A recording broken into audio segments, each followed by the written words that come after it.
I'm standing here right in front of the New York Stock Exchange. Why? Because I got invited.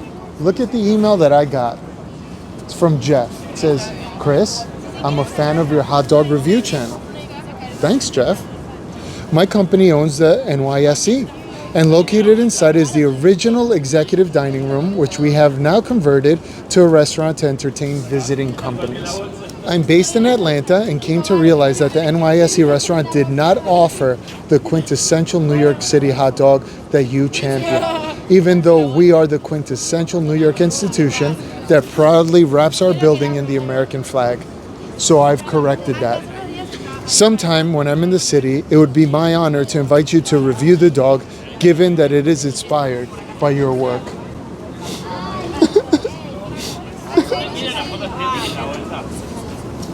I'm not crying, you're crying. I thought this was a scam. And I was like, all right, Jeff, what do you need? My social, a credit card, right? I know how this goes. But no, Jeff is legit. I actually emailed Jeff back and we set everything up. So I'm gonna be in this building in a couple minutes. He said, Chris, jackets are required if you want to walk onto the trading floor. Pairing with white pants is solely at your discretion. It's a low blow, Jeff. It's a low blow. But I didn't wear it. You're okay. I did wear my jacket. Let's go inside.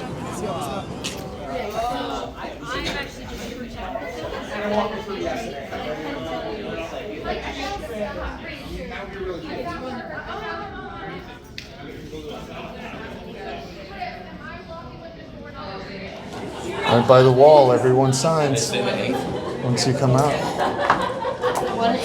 Here we are. So once you finish ringing the bell, you come and sign. Thank you. And whenever you're done, just back out this way. Look at this. Look at this.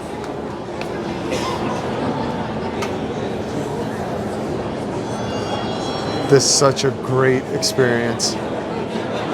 Just to show proof that I'm here. This is it.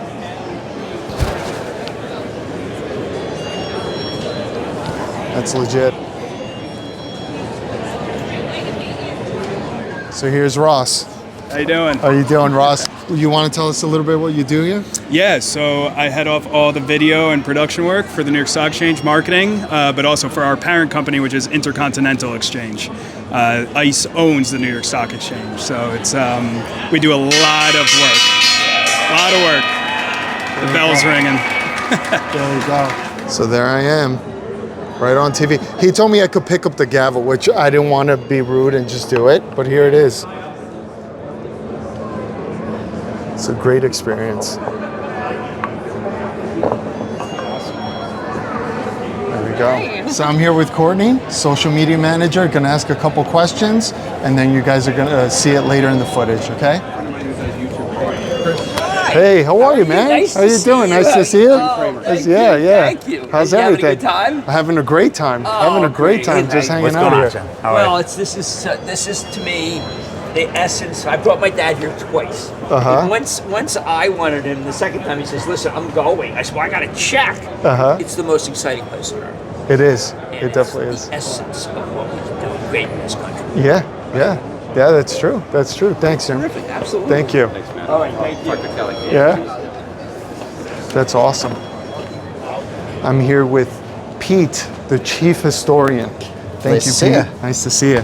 You want to tell us a little bit about this? Sure. So we are below the iconic Bell Podium of the New York Stock Exchange. So this is where the market opens and closes every day. We've been in this exact location for over 120 years. So this is, when you think about the New York Stock Exchange, this is where you're thinking about it. Yeah. And so you just watched the opening bell ceremony, which is the announcement to the markets. Now, historically, the announcement with the markets to the 5,000 people who would have been standing in front of us. Right. Now to the millions, if not billions, people across the earth who are watching and to connect to the markets, let them know the markets are open for operation.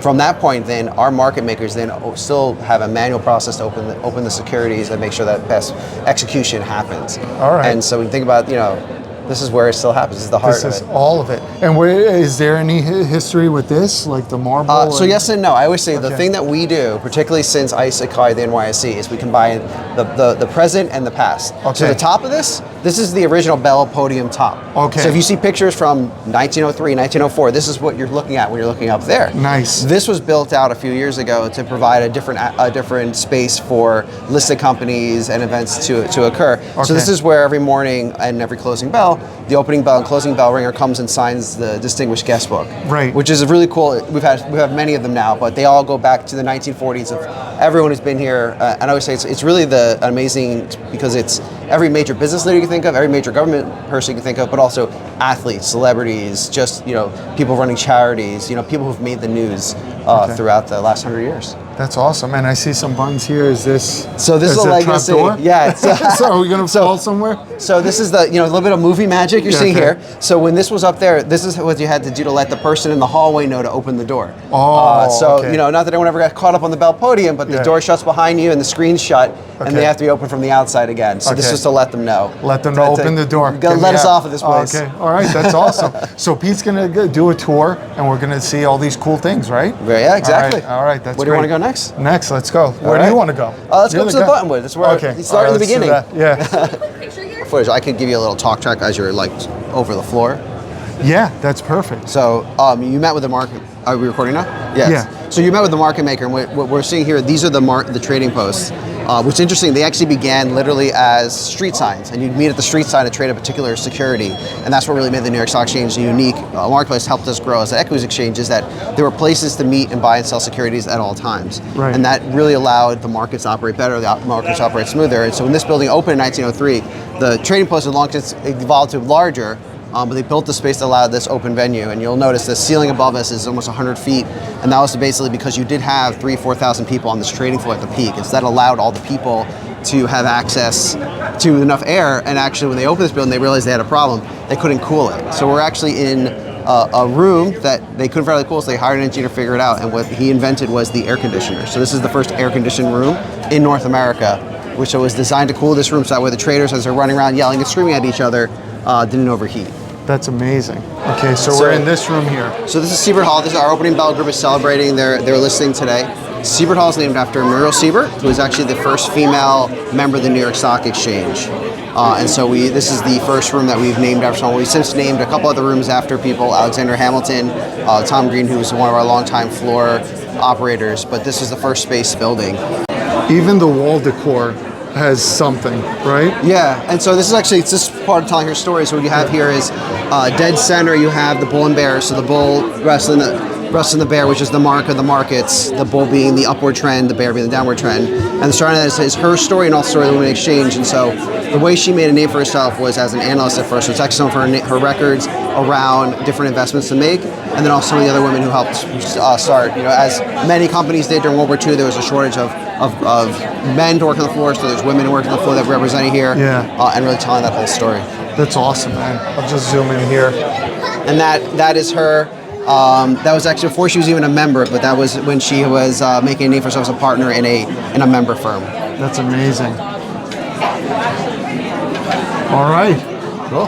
So let's go head to the boardroom and see. All right, Pete, so we're walking up here. So this is the 6th floor art hallway, and so this is a really kind of fun thing. We work with Peter Tuchman, who's one of the traders on the trading floor, and he curates this collection. We rotate over time, and so one of the cool things about it is it gives us an opportunity to showcase some up-and-coming artists, and those up-and-coming artists a great place to showcase their work.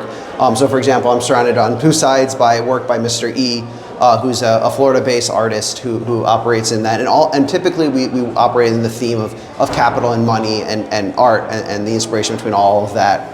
And so actually versions of these sit in several noticeable people on Wall Street, but also even in Washington itself. The Supreme Court Justice actually has a version in his house that I've talked to Mr. E about putting up.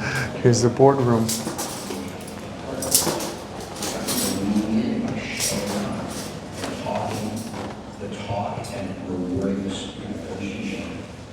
Bringing into this relationship has turbocharged what we talk about. It's a lot of saying, hey, the goal is to do this with that. Where are we on the goal? So I think that whole thing has really, puts a lot of All right, Pete. Yeah. What are we looking at So here? this is the Buttonwood Agreement, signed May 17th, 1792. This is the founding document of the New York Stock Exchange. And so really to understand the New York Stock Exchange and really understand why New York became such an important city is in 1789, when George Washington was sworn in as president of the United States, he was done so outside of this building, right in front of what is today Federal Hall. And the reason why New York City was the capital for the country is that the founding fathers knew you needed a lot of money to get a country going. And so they came to New York, which was already the center of banking, and they founded the country here. And then that is where, and now if you're familiar with the play or your middle school education, the Hamilton plan comes in. Hamilton basically says we're going to take all the different state debts, consolidate it up. To get that deal through, he had to basically say we'll move the capital to what will become Washington, D.C. in the South. And then we're going to sell bonds. And so they literally began to sell bonds right in front of the Federal Hall building. And so people would just come by and sell securities right then and there. And in 1792, 24 traders got together and said, we need something a little more controlled, a little more organized, because what had happened was 1792, the US suffers its first recession, and people get nervous. This is a new country, and one of the reasons why there was such a robust bond market is that even the very people who risked their lives for our freedom weren't willing to risk their future economic outcome in these bonds, were willing to buy and sell them. And so the traders came together and they agreed to do a few things, of which I always say we stand by most of them. Mm-hmm. They agreed to create a central marketplace. That's where we were this morning. That is the modern central marketplace, bringing buyers and sellers together. They agreed to represent the interests of the public, very simply, that making sure that everyone's interest makes the point of sale and that trades are done fairly. All those we stand by. The only thing in here that we don't do any longer is they also said, all right, we're taking on a heck of a lot of risk. So let's also take a little bit of money on the back end. So they basically did a set commission. And in 1975, the SEC looked at this and the rules that had come after that and basically said, well, let's get rid of set commissions. And what that does is two very important things. For the individual investor, that's why now you can buy and sell securities for no commission as a retail investor. But then also on the exchange side, it really makes the exchange think about efficiency, speed. And what does that bring in? Technology. And so the technological kind of revolution that's break the markets where they are today became out of that 1975 decision. Thank you. Thanks, Pete. No problem. Thank you. You know your stuff. I tried it. We've come to the exciting part of the tour. This is the restaurant. You want to talk a little bit about it? Sure. So this is, we call it 1792, named after the founding year of the New York Stock Exchange. So originally when this whole floor was a luncheon club, this was just the bar. Oh, okay. But now that we've turned over the space for listed companies and events, the space that was the cafeteria restaurant is used for events, and this is now our restaurant. So we're going to head in there, and so pretty much this is open to NYSE community, and by that I mean the member firms on our trading floor, listed companies, issuers, anyone like that to come and enjoy a nice meal in the quiet, a little quieter off the floor, and we've added a hot dog to the menu. So this is the email that I read at the beginning. This is the hot dog we're going to try out. I'm definitely excited to try this dog. Yeah, so this space is, obviously a historic space as well as a modern restaurant. So you have your modern menu that you're looking at right here. Yep. And then on the wall, some of the earlier menus, which I always find fun to look at because it has things like lobster for $1.50 and look at the pricing. You guys complain about pricing a lot. Look at this. Look at this. Let me see. Let's pick one. $30 for. No, that's cents. Believe it or not, that is cents. So you could have come in here and had a nice shrimp cocktail for 60 cents. For 60 cents, I thought it was dollars. I was like, wait, this looks a lot like current pricing. Yeah. Oh my goodness, salmon salad. What is it? $1.25, $1.10, or 14 cents? Nope, it is just 10 cents, 25 cents. Wow. You could have come here for the halibut for $1.05. All right. Okay, Pete. So you and I are going to go off this menu. Yeah, we're going to use this menu, we're going to definitely. use that one. We're not using the new one. Go right ahead. Go right Thank you ahead. so much. All So right. this is 1792, where we're going to try the hot dog. Oh, look, they even managed to set a table for us. How nice. This is great. I'm excited. Wonderful. I hope you're hungry. I know I brought my appetite. I know. I fasted a couple of days to get this done. Yeah, you guys are pros, man. Look at this. I just got my phone on there. No, but the great, so I mean, I've been doing social media for a while now, and I feel like the great thing is it can really blend moments like this with casual moments that you can capture a selfie on your phone. I think that there's definitely a place for both of them. Yeah. So I think to dig in and to continue what we were talking about on the podium. So what makes New York City such an interesting city for hot dogs specifically, and what makes them distinct here versus other cities in the U.S.? Well, based on the conversations I've had with the vendors, You have some vendors that have been here for 50 plus years. You have some locations that have been here for 100 plus years. And then you have vendors that just started, post-pandemic. And they all say the same thing. It's where everything moves. It's where the money's at. Because you have tourists, you have people that live here, you have people that work in the city. And it's just where they can make a living doing something I guess they like, right? Selling food or selling whatever they like, right? But all of them mention the same thing. It's where the people are at. And whether you're in Times Square, downtown, uptown, Harlem, wherever it is, there's always people in the city. And it's great to take the train and you're there with blue collar workers. You're there with white collar workers. You don't know if the guy sitting next to you is a billionaire. You don't know if the guy sitting next to you is homeless. Like you have no idea. It's just this big mix of people just getting somewhere in a fast pace. I was just about to say, and the energy. It's the people in New York and the energy. And the energy. Who knows where they're going? Are they going to work? Are they going to a doctor's appointment? Who knows? Yeah. But they're going somewhere. Yeah. And everybody has to eat, right? So you have all these food trucks. One thing I mentioned in the channel too, which was cool about New York City, once I spoke to one of the food truck vendors, was the idea of not everyone can sit in a restaurant, right? This is great. I love this. Yeah. But sometimes we have a 30-minute break. Sometimes we have an hour break. Sure, let alone the space. And let alone the space and the time and the money that you're going to spend. There's a lot of times where I've gone to companies that I visit and they have, which is pretty funny. One of those companies actually works in the stock market, but they have a chef that walks around taking a menu, right? With the menu, taking orders. And they come in and just give you your food while you're sitting there, right? So it's not like a lot of people have a lot of time. So the food truck vendors, what they're doing is they get they get this food. It's quick, it's easy. It's you could say for them it's gourmet, right? It's good food, great quality at a cheap price. And you just go out, order the food, come back in and get something quick. And that's what they're looking at. Their main goal is to be at their spot from 11 a.m. to 2 p.m., which is the high selling point, and make as much money as possible. Amazing. Yeah, which so it's is kind the of New York story. It's all of those different pieces all together in one. Yes. It's kind of creating not even just a trifecta, but so many different factors that all kind of come together and make it amazing. And make it great. So I have to ask, and I don't know if you can answer, but do you have a favorite New York City hot dog stand? I do. So what I started the year, I'm going to do this every year where I visit all my top spots. Okay. Just to see two things. If the top spot's still there. Sure. If the quality's still good. Yeah. And if the pricing changed. Sure. Because if you look at like all these food vendors and you look at older videos, they're like, oh, it was $2.50. He just showed me a menu where everything was like 60 cents, right? Lobster. Yeah. So if you're looking at older videos that before the pandemic, I can assure you the pricing is not the same. Yeah, it's fitting that we're talking about inflation at the New York Stock Exchange, exactly, isn't it? Exactly. And things that are occurring here. So that's what I like doing. I like going there, showing the spot, it's still there. Quality, is it still good?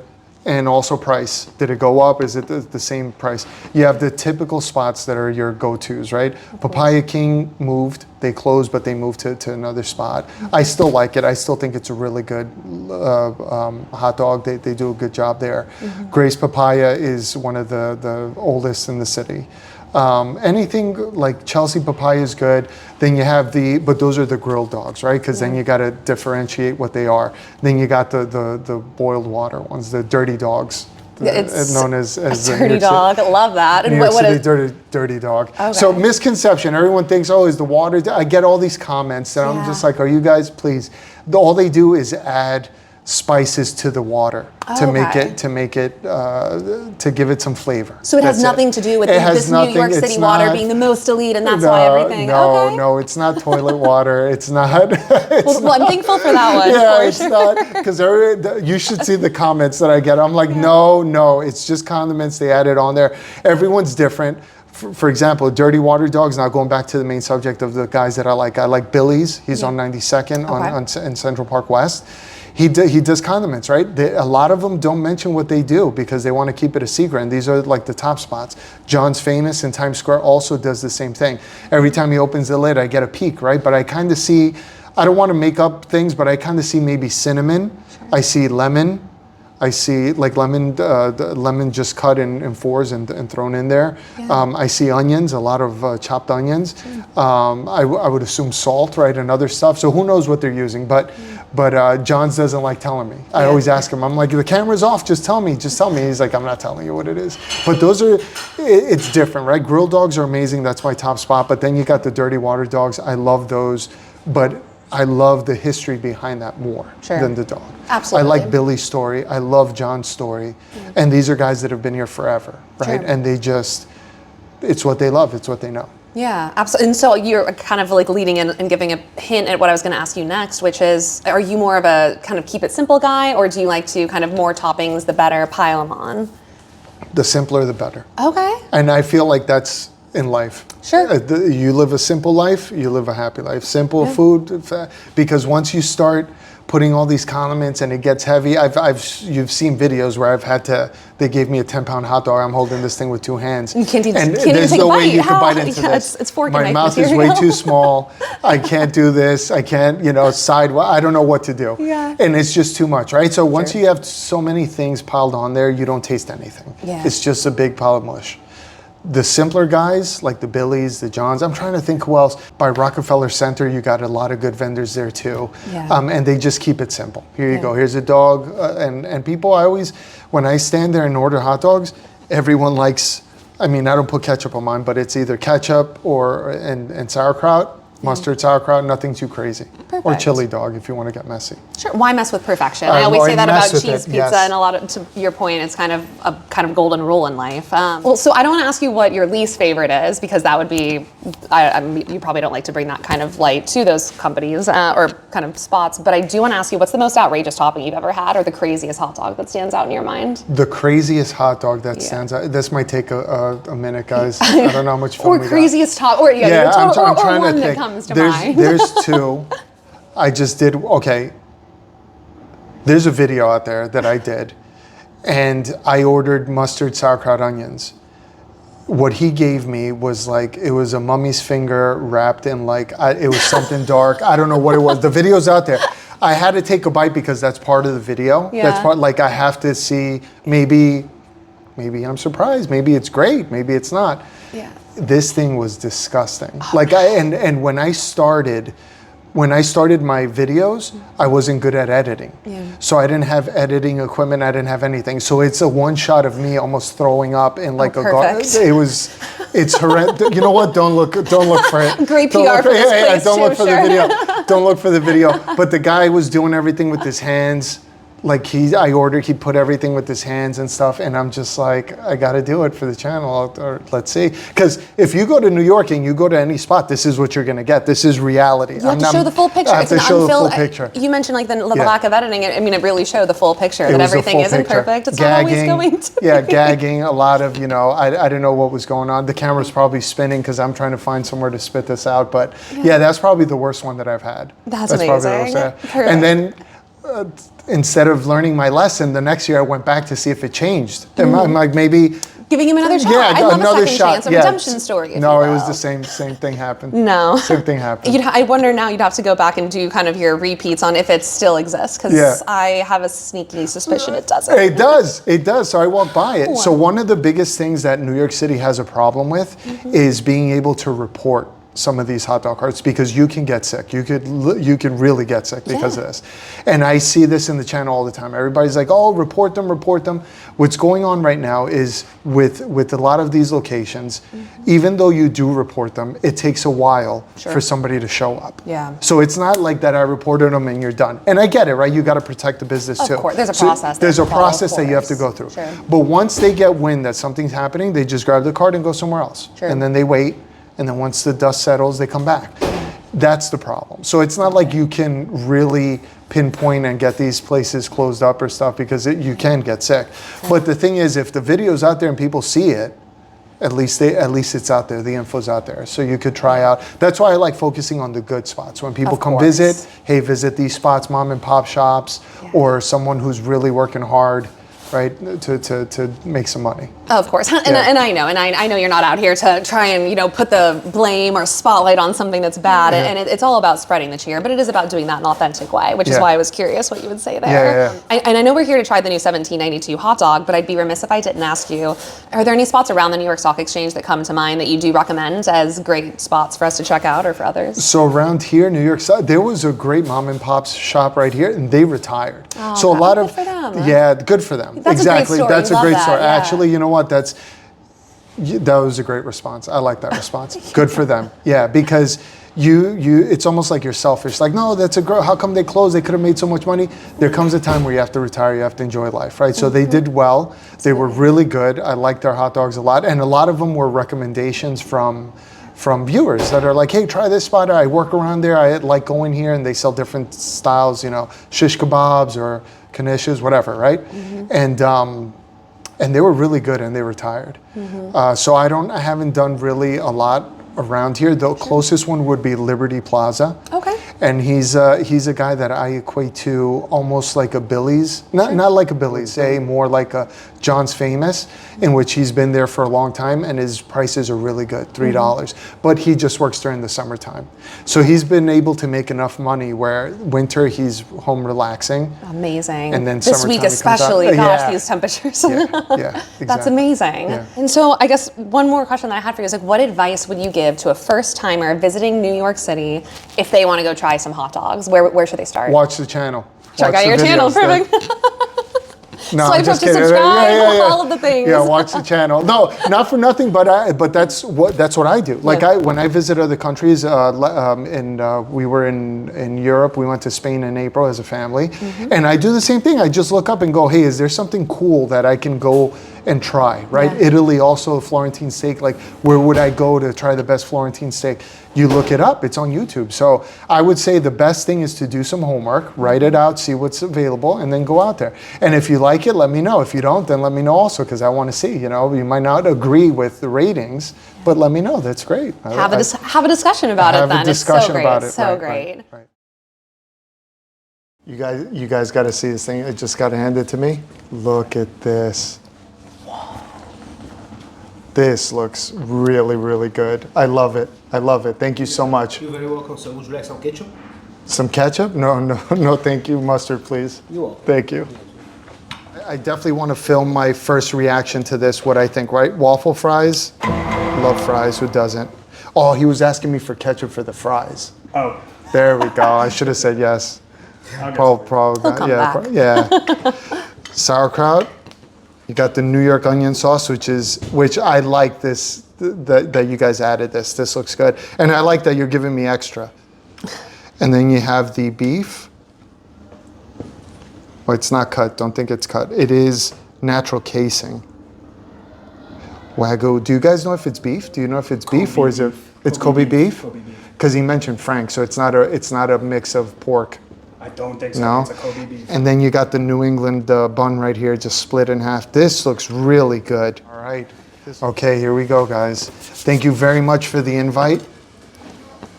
Right off the bat, I like the colors on here. It's great. Let me try the sauerkraut first. I already mentioned that I like the fact that you guys gave me onions and sauerkraut extra. This is like, if you come in and order this is exactly what you're getting. This is exactly what you want.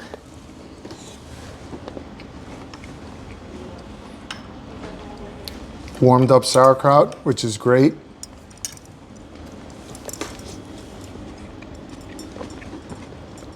Now this is all made here.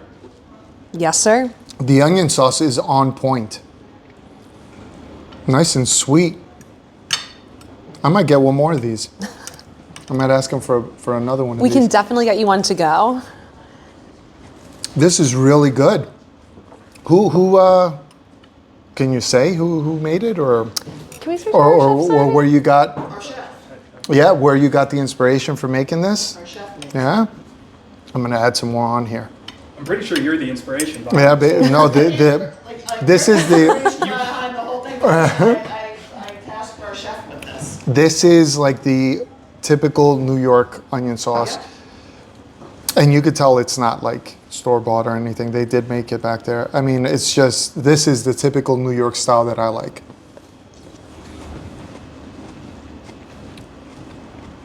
the crunchiness of the onions and just the sweet and sourness of this. This is really, really good. Really good. Now we're gonna go to the hot dog itself. The main event. The main event, natural casing, Wagyu, which is just a fancy word for cow, right? Japanese cow. That's it. Let me see. Yeah, natural casing. It's not split, it just split open, I guess, because when they grilled it. Is it grilled? Yeah, it's grilled. Okay. Yeah, it's grilled. Yes, nice. sir. All right. Here we go. First bite.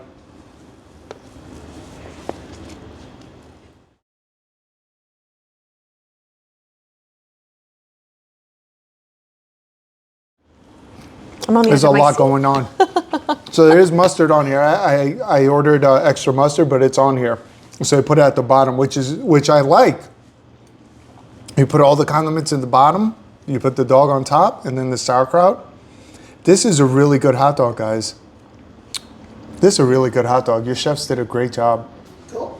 This is awesome. Yay! We're so happy that This is awesome. This is more like a sausage instead of a hot dog because it's so big, but it is. Bread is soft. Bread's nice and soft. The Wagyu beef, I mean, I haven't had too many in my lifetime, but the taste on it, let me take one more bite.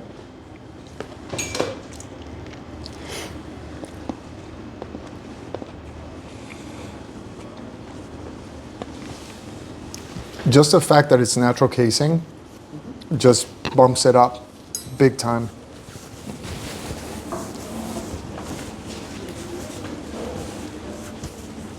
I'm surprised.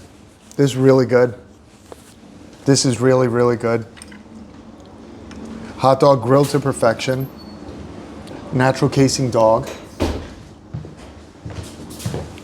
Sauerkraut's on point, nice and warm. The onion sauce is the highlight of this dog. The onion sauce itself is the highlight of this dog. Wow. Let me take the dog out.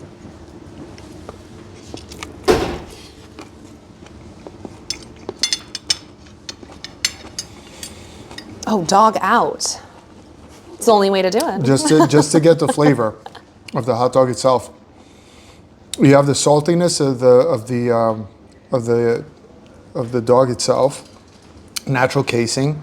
Then you get the sweet and sour of the onion sauce, and then you got the warmed up sauerkraut right on top. It just gives you a true New York taste, which, based on Jeff's email, he mentioned he wanted the quintessential New York hot dog, and this is it. Right? The bun is a New England bun, but I'll give you... Well, we had to do a little elevated. It's a New York Stock Exchange. I'll give it to you guys. I'll give it to you guys. Well, I'm on the edge of my seat. I'm diving into mine Go now ahead. after that review. I don't know why you're waiting so long. I Go needed right to ahead. hear every detail, the way it was set up, and now I feel like I know exactly what I'm getting into. Yeah, and then the mustard. You got the spicy mustard on here. This is great. I love this dog. This is a really good dog. I think you did a good job. You guys did a really good job. And I'm not just saying it. Like, this is really good. I never thought about the bun. Yeah, the bun. Yeah, not the bun. So the way we grill it, I buy this brand myself in my backyard. Yeah, the New England bun. But I tend to use the Martin's potato roll combo. Can't go wrong. Yeah, you got the potato roll. You got the Rockland Bakery, right? A shout out to Rockland Bakery too. Rockland Bakery makes some good buns.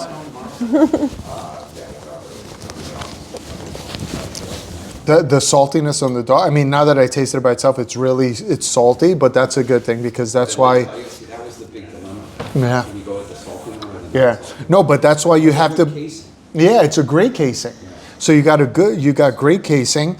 It is salty, but once you add the onion sauce and the sauerkraut, it just blends everything together. We had a panel of the 3 executives in the company yesterday, and we all did it blindly, and we all did. That's us. 3 of us did the salty. And then all of you liked it? Lynn was on the fence a little bit. Right down the line, huh? Yeah, Lynn was,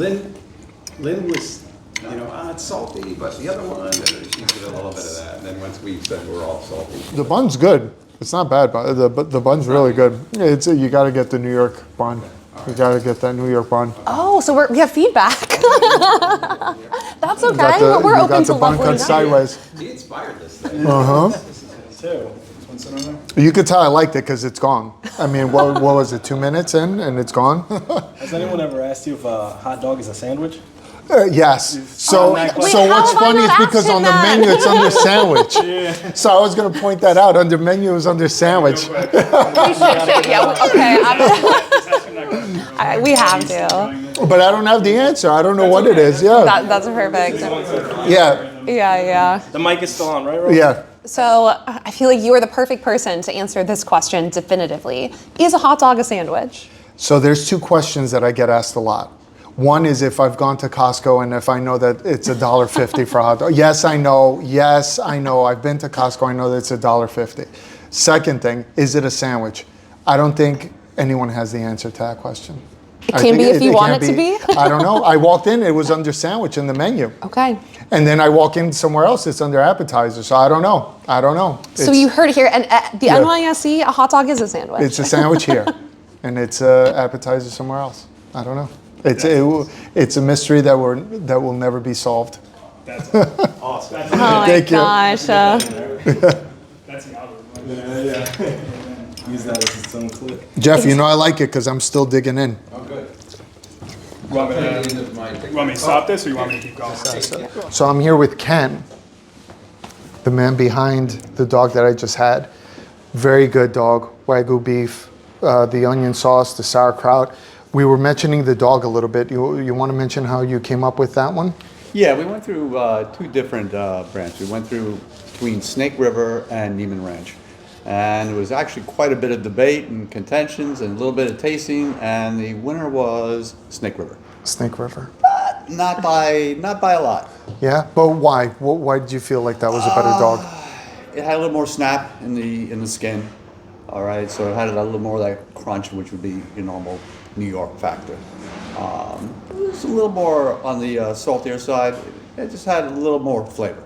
Yes, and that's one thing I noticed. It is a little bit saltier, but because of the sauerkraut and the onion sauce on there, it kind of just mixes in there, balances everything out. Yeah.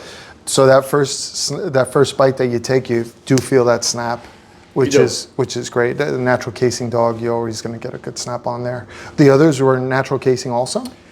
Yeah, but it just didn't have quite the snap. Okay, all right. And that's where this one kind of won out. Gotcha. And grilled it in the back. Okay. Yep. All right. On the griddle.